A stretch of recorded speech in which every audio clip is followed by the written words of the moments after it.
Hello viewer, আসসালামু আলাইকুম। মাওলানা Jalaluddin Rumi রহমতুল্লাহ আলাইহি একজন বিশিষ্ট দার্শনিক ছিলেন। তিনি একটি মূল্যবান কথা বলেছেন যে ১,০০০ যোগ্য লোকের মৃত্যুতে যেই ক্ষতি হয় তার চাইতে অনেক গুণ বেশি ক্ষতি হয় যখন কোনো অযোগ্য ব্যক্তি রাজ্যের ক্ষমতায় আসে। আসলে এই বিষয়টি এখন ব্যাখ্যা করার কোনো প্রয়োজন নেই। এই বিষয়টি আমার মনে হয় একটা ১৫ বছরের শিশু থেকে সবাই এটা জানেন। আমরা এটা জানতে জানতে আমরা এর সাথে পরিচিত হয়ে গিয়েছি।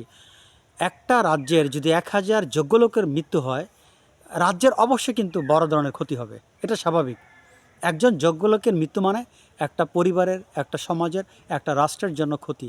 আর এরূপ যদি ১,০০০ লোকের মৃত্যু হয়, তাহলে রাষ্ট্রের জন্য দেখেন কত বড় ভয়ঙ্কর ক্ষতি হতে পারে। কত বড় ভয়ঙ্কর ক্ষতি হতে পারে যদি রাষ্ট্রের ১,০০০ যোগ্য লোকের মৃত্যু হয়।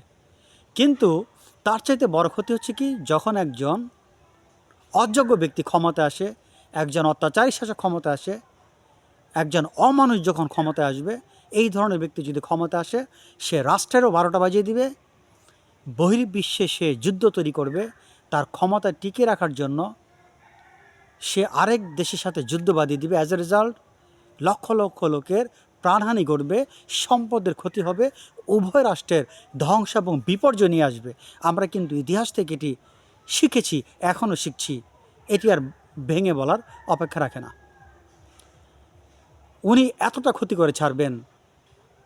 কিন্তু একজন যদি যোগ্য ব্যক্তি ক্ষমতায় আসেন, তিনি কিন্তু দেশের যদি হাজার হাজার যোগ্য লোকের মৃত্যু হয় তাতে কোনো সমস্যা নেই। তিনি এই ধরনের লক্ষ লক্ষ যোগ্য ব্যক্তি তৈরি করার ক্ষমতা রাখেন যদি একজন ভালো শাসক ক্ষমতায় আসেন। আর যদি একজন অযোগ্য ব্যক্তি ক্ষমতা আসে, তাহলে সমাজের যারা যোগ্য ব্যক্তি মৃত্যুবরণ করেছে তাদের মৃত্যুতে যে ক্ষতি না হবে তার চেয়ে ভয়ঙ্কর ক্ষতি হবে। কারণ ওই ব্যক্তি আরও যোগ্য ব্যক্তিকে হত্যা করবে তার নিজের ক্ষমতায় টিকে থাকার জন্য। ১,০০০ যোগ্য ব্যক্তির মৃত্যুতে যত ক্ষতি হয়েছে তার চেয়ে বেশি আরও ক্ষতি করবে সে তার নিজের ক্ষমতাকে টিকিয়ে রাখার জন্য। সমাজে যারা বুদ্ধিজীবী আছে, রাষ্ট্রে যারা বুদ্ধিজীবী আছে, নিজের স্বার্থ রক্ষার্থে সে তাদেরকে ক্ষতি করে দেশের পুরো ১২টা বাজিয়ে দিবে। এই জন্যই মাওলানা রুমি কথাটি বলেছেন যে হাজার হাজার যোগ্য ব্যক্তির মৃত্যুতে যে ক্ষতি না হয়, একজন অযোগ্য ব্যক্তি যদি শাসনের ক্ষমতায় আসে, কোনো রাষ্ট্রের প্রধান হয়, সেটি তার চাইতে বহুগুণে ক্ষতি হয়ে থাকে। ছোট পরিসরে আজকের ভিডিওটি এখানে শেষ করছি। আল্লাহ হাফেজ।